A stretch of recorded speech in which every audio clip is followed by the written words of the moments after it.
students, today we have assembled here because we are going to study a chapter which is very important in the sphere of language, that is called verb. Our topic today on which we are going to deal is non-finite verb.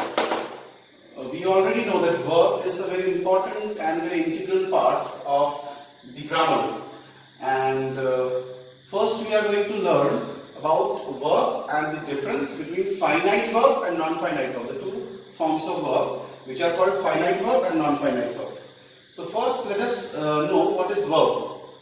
A verb is a part of speech. As we know that there are 8 forms of speech, 8 parts of speech, and verb is one of them. A verb is a part of speech which denotes an action, anything which is being done, any action which is being committed or any act which has been done. So a part of speech where we can understand that an action has been done by a specific person or thing. It is a very important part in the formation of a sentence. That is, while we form a sentence and while we are writing a sentence, it is impossible for us to frame a sentence having a complete meaning without a verb. Verb is a very integral and a very important part while we are forming a sentence. The boy is singing loudly, so singing is the verb here. The boy is doing what? The action performed by the boy is that the boy is singing loudly. Now, difference between finite verb and non-finite verb.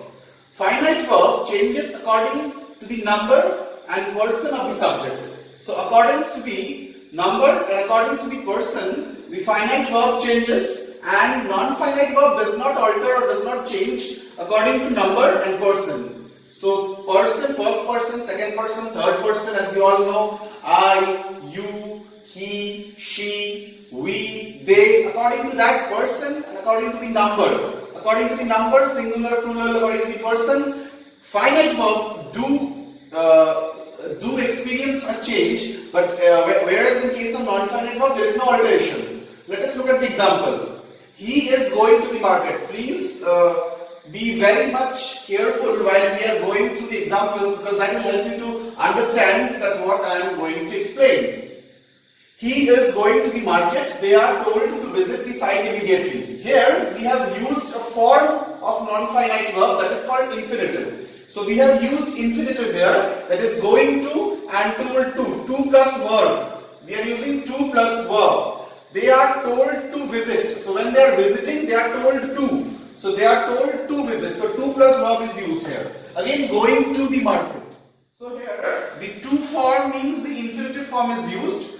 Whereas in the first part we can see that with he is comes, that is the verb with the subject, and then again with they we are seeing that are is coming because he is singular, so singular verb is added, and with they, which is the plural form, are is added. So what we are going to recapitulate is that finite verb is changing according to the number and person of the subject. The number and person here is he, singular, so singular subject. Then again in second sentence, plural, so plural subject. But the whereas in case of non-finite verb, that is to, does not go through a change. It is not changing. He is going to the market. They are told to visit. So visit and then going to, again continuous form. Again here is the present simple present form. So simple present form, present continuous form. Nothing changes. Nothing changes in these two sentences, whereas in case of non-finite verb. But in case of finite verb, it does experience a change.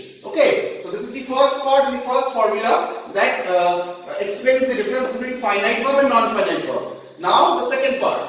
Finite verb changes according to the tense of the sentence.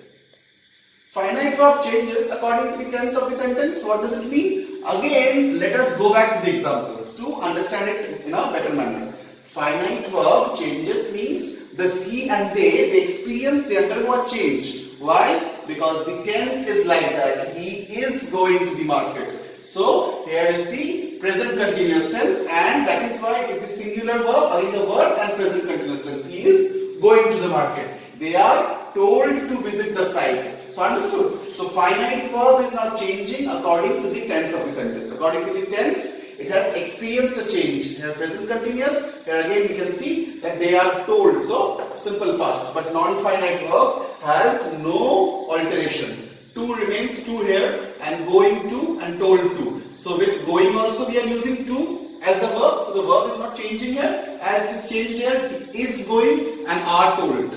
So with present continuous it is singular. So is going, again with again the fact that it is plural. So we are using here are and then told. So according to the tense it has altered, but in case of non-finite verb we can see that to, going to and told to has not experienced any change.